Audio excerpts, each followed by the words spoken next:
Hi, இன்னைக்கு வந்து new இயருங்க. இந்த வீடியோக்குள்ள போறதுக்கு முன்னாடி வந்து நான் வந்து என்னோட நியூ இயர் விஷயம் உங்க எல்லாருக்கும் வந்து கன்வே பண்ணணும் அப்படின்னு சொல்லி நான் வந்து ஆசைப்படுறேன். ஸோ அதனால உங்க எல்லாருக்கும் வந்து இனிய புத்தாண்டு நல்வாழ்த்துக்கள்ங்க. Happy 2025 guys. இந்த வருஷம் வந்து நம்ம எல்லாருக்கும் வந்து ஒரு நல்ல வருஷமா இருக்கணும் அப்படின்னு சொல்லி நான் வந்து காட் கிட்ட வந்து ப்ரே பண்ணிக்கிறேன். ஸோ நம்ம வந்து இப்போ இந்த வீடியோக்குள்ள வந்து போகலாம். இப்போ வந்து ஒரு பெரிய படம் வந்து ரிலீஸ் ஆகுதுன்னு வச்சுக்கோங்களேன். அது வந்து எந்த ஃபிலிம் இண்டஸ்ட்ரியில இருந்தாலும் சரி, அந்த படத்தோட ஃபிலிம் மேக்கர்ஸ் வந்து இந்த ஃபெஸ்டிவல் டைம்லலாம் வந்து அந்த படம் சம்மந்தமாக வந்து ஏதாவது அப்டேட்டோ இல்லை ஒரு போஸ்டரோ வந்து ரிலீஸ் பண்ணி ஃபேன்ஸுக்கு வந்து அந்த ஃபெஸ்டிவல் விஷ் பண்ணுற ஒரு வழக்கம் வந்து இருக்குங்க.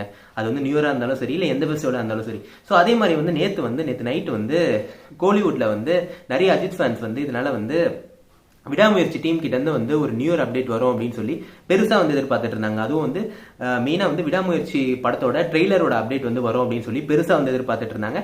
ஸோ இப்படி அவங்க எதிர்பார்த்துட்டு இருக்கும்போது வந்து ஒரு அப்டேட் வந்துச்சு. பட் அந்த அப்டேட்டை பார்த்த உடனே வந்து ஆல்மோஸ்ட் வந்து எல்லா அஜித் ஃபேன்ஸும் வந்து இப்போ வந்து டிசப்பாயின்மெண்ட்ல வந்து இருக்காங்க. அஜித் ஃபேன்ஸை தாண்டி வந்து மொத்த கோலிவுடே வந்து இப்போ வந்து ஒரு டிசப்பாயின்மெண்ட்ல இருக்க வந்து சொல்லாங்க. ஏன் அப்படின்னு வந்து கேட்டீங்கன்னா, அந்த அனௌன்ஸ்மெண்ட்ல வந்து இந்த மாதிரி வந்து விடாமுயற்சி படத்தை வந்து நாங்கள் வந்து போஸ்ட்பான் பண்றோம், நாங்கள் வந்து பொங்கலுக்கு வந்து ரிலீஸ் பண்ணல அப்படின்னு சொல்லி லைக்கா வந்து அனௌன்ஸ் பண்ணியிருக்காங்க. இதை கேட்டோடனே வந்து தமிழ் சினிமாக்கே வந்து இது வந்து ஒரு பெரிய ஷாக்குன்னு நம்ம வந்து சொல்லாங்க. ஏன்னா வந்து எல்லாருமே வந்து பொங்கலுக்கு வந்து அஜித் படம் வந்து வரும், செலிப்ரேஷன்லாம் பயங்கரமா வந்து பண்ணலாம், இது வந்து ஒரு ஃபெஸ்டிவல் டைம்ல வேற வருது, ஸோ பயங்கரமா எல்லாரும் செலிப்ரேட் பண்ணலாம் அப்படின்ற ஒரு மூட்ல இருக்கும்போது இந்த மாதிரி வந்து படம் ரிலீஸ் ஆகாது அப்படின்னு சொன்னது வந்து ஒரு பெரிய டிசப்பாயிண்ட் பண்ற ஒரு விஷயம் தாங்க. பட் வந்து இவங்க வந்து லைக்கா வந்து என்ன சொல்றாங்கன்னா, due to some unavoidable circumstances அப்படின்னு வந்து சொல்றாங்க, எங்களால இந்த படத்தை ரிலீஸ் பண்ண முடியல அப்படின்னு சொல்லி. சில தவிர்க்க முடியாத சூழ்நிலைகள்னால வந்து இந்த படத்தை ரிலீஸ் பண்ண முடியல அப்படின்னு வந்து சொல்றாங்க. ஸோ நம்ம இந்த வீடியோல வந்து அப்படி என்ன சூழ்நிலையில வந்து இவங்க இருக்காங்க, அதனால வந்து இந்த படத்தை ரிலீஸ் பண்ண முடியல அப்படின்னு சொல்லி நம்ம வந்து பாத்துடலாங்க. முதல்ல வந்து இதுக்கு வந்து ரெண்டு முக்கியமான காரணம் வந்து சொல்லப்படுதுங்க.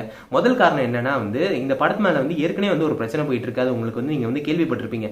இந்த படமும் அப்புறம் வந்து ஹாலிவுட் ரிலீஸ் ஆன பிரேக் டவுன் அப்படின்னு சொல்லப்படுற ஒரு படத்தோட கதையும் சிமிலரா இருக்கிறதுனால அந்த பிரேக் டவுன் படத்தோட ப்ரொடியூசர்ஸ் வந்து மேக்கர்ஸ் வந்து ப்ரொடக்ஷன் கம்பெனி வந்து லைக்கா கிட்ட இருந்து வந்து ஆல்மோஸ்ட் 15 மில்லியன் வந்து கேட்டிருக்காங்க. நம்ம ஊர் மதிப்படி 127 கோடி.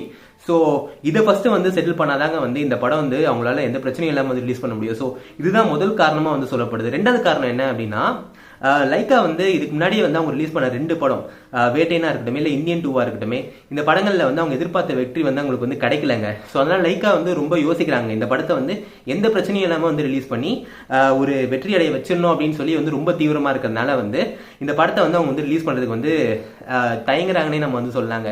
ஸோ இந்த 2 முக்கியமான காரணத்தினால தான் வந்து இப்போ வந்து பொங்கல் அன்னைக்கு வந்து விடாமுயற்சி படம் வந்து தியேட்டர்ல வந்து ரிலீஸ் ஆகணுங்க.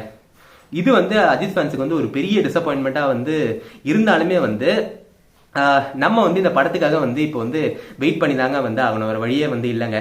எனிவே இந்த படம் வந்து இப்போ வந்து ஜனவரி எண்ட்லயோ இல்லைன்னா நெக்ஸ்ட் மந்த்தோ பிப்ரவரிலேயே வந்து ரிலீஸ் ஆகும்னு சொல்லி நம்ம வந்து எதிர்பார்ப்போம். அப்படி இல்லைனாலே அட்லீஸ்ட் வந்து குட் பேட் அக்லியாவது வந்து கொஞ்சம் ப்ரீபான் பண்ணி ரிலீஸ் பண்ணா நல்லா இருக்கும்னு சொல்லி நான் வந்து நினைக்கிறேன். ஸோ இந்த நியூஸை பத்தி நீங்க என்ன நினைக்கிறீங்க, கேட்கணும் நீங்க என்ன ஃபீல் பண்ணீங்க அப்படின்னு சொல்லி மறக்காம வந்து கமெண்ட்ஸ் சொல்லுங்க. இந்த வீடியோ பார்த்துட்டு இருக்க எல்லாருக்கும் once again happy new year வந்து நான் சொல்லிக்கிறேங்க. தேங்க்யூ.